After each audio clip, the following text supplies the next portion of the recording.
Hello, je pense que là c'est bon. Alors, bonjour, je reviens pour vous parler des lectures que j'ai en ce moment. Bon, on est en période de confinement, même si ça se termine, merci. Et pendant ces 2 dernières semaines, au début ça m'a pas trop fait ça.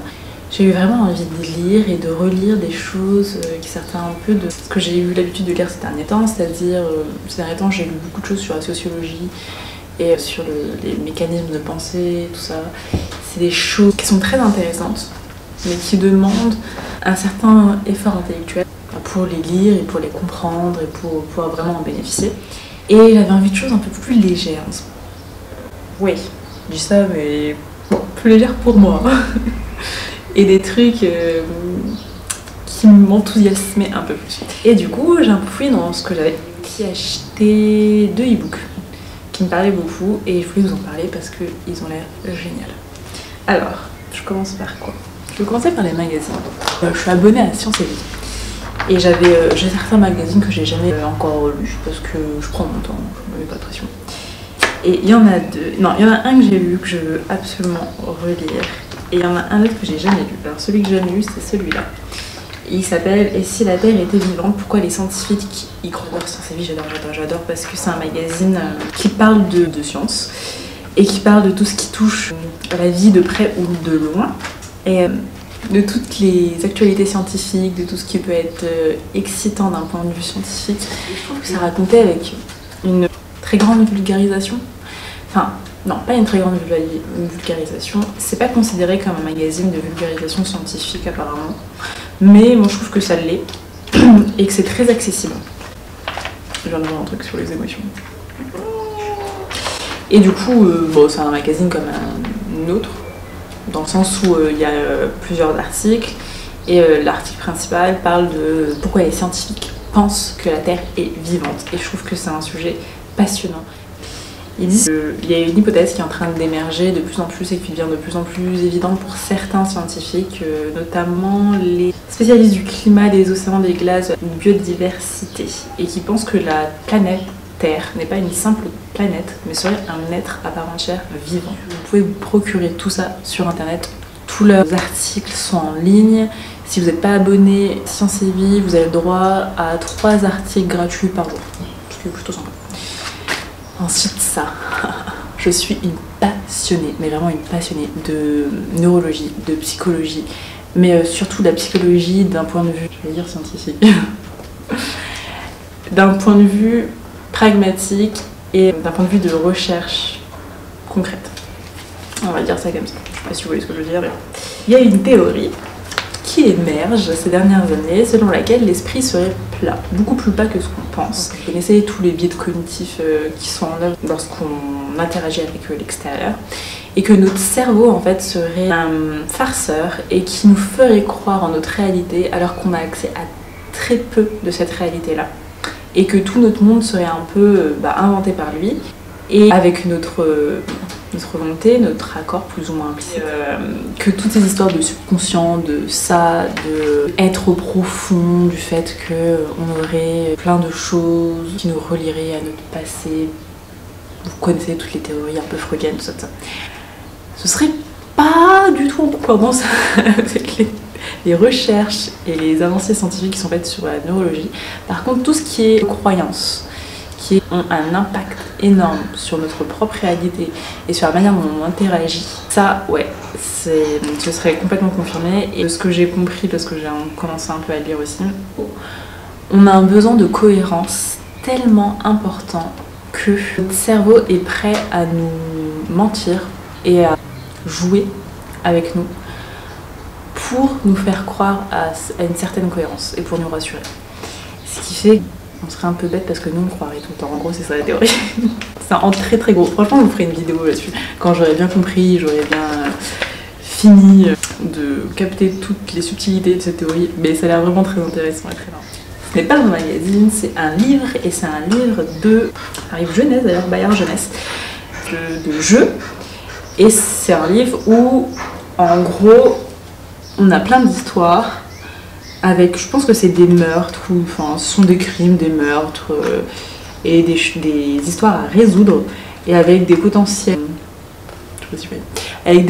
suspects. Et bah, tout le jeu se serait trouvé qui a commis quoi. Et apparemment c'est un livre qui est malléable, je sais pas si vous voyez là. On peut le transformer, on peut faire plein de trucs avec.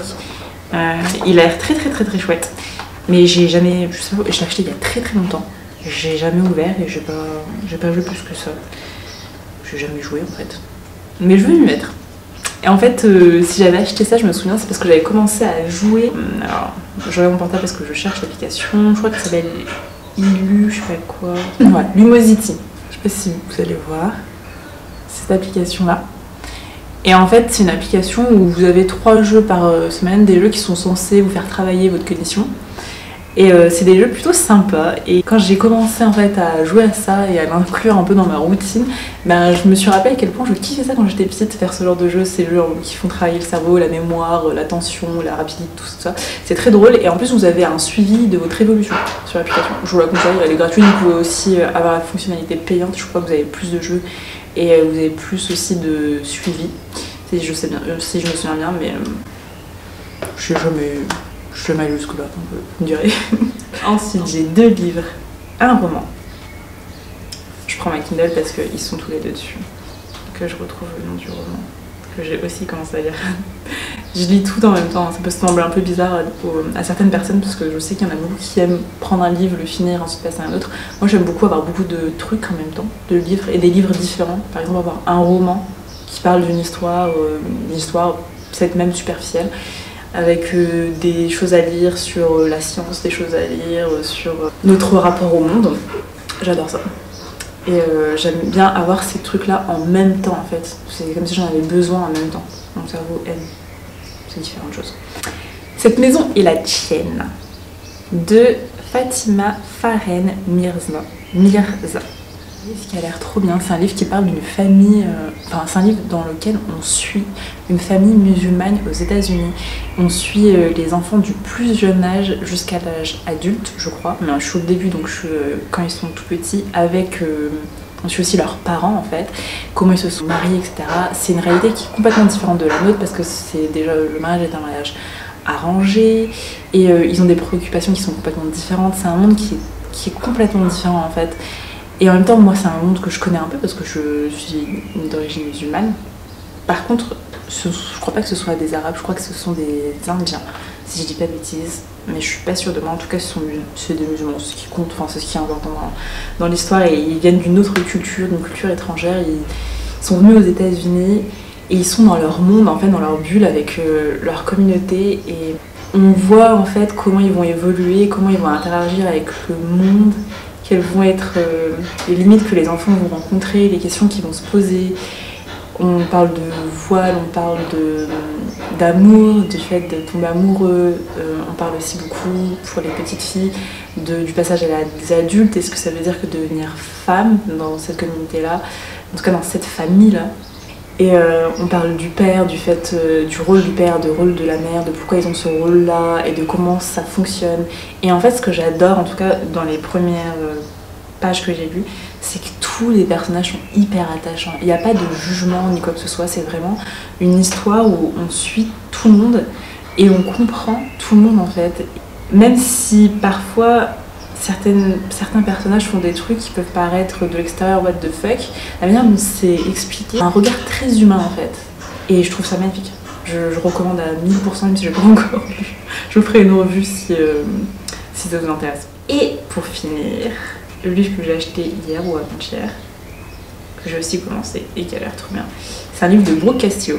Alors si vous venez de la communauté ou si vous suivez un peu tout ce que je dis sur le développement personnel, le fait de comprendre son cerveau, de tout ce qui est sur les croyances, les émotions, tout ça, ça me vient énormément de Brooke Castillo. Et, elle a écrit un livre qui s'appelle It Always Meant, je sais pas si on dit To Happen That Way. Et c'est un livre qui parle de pourquoi tout ce qui s'est passé dans notre vie a dû se passer comme ça, ouais.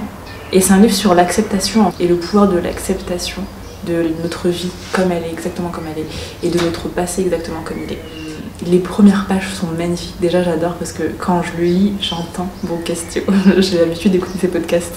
J'en ai écouté énormément. J'ai tous écouté, hein, voilà, soyons honnêtes. Et j'en ai écouté certains 2 fois.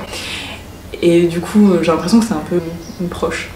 Et quand je le lis, j'entends sa voix en fait. Et c'est plutôt cool. Elle a un côté très humain aussi, elle aussi. Et un côté où elle est très vulnérable, où elle se dévoile complètement. Et j'adore ça, je trouve ça beau. On le voit dès les premières lignes en fait. On le voit et ça donne, je trouve, encore plus de force et de puissance à son message.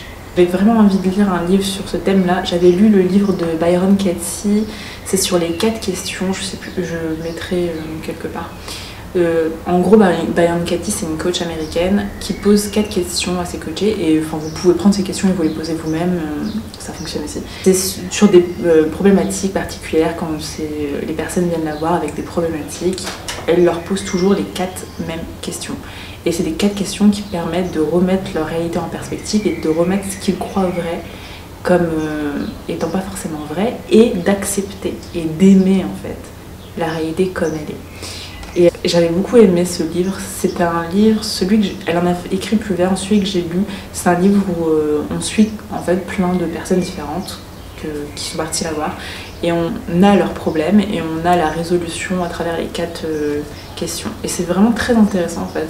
Ça fait changer de point de vue sur nos problèmes, tout simplement. Et accepter et aimer encore plus.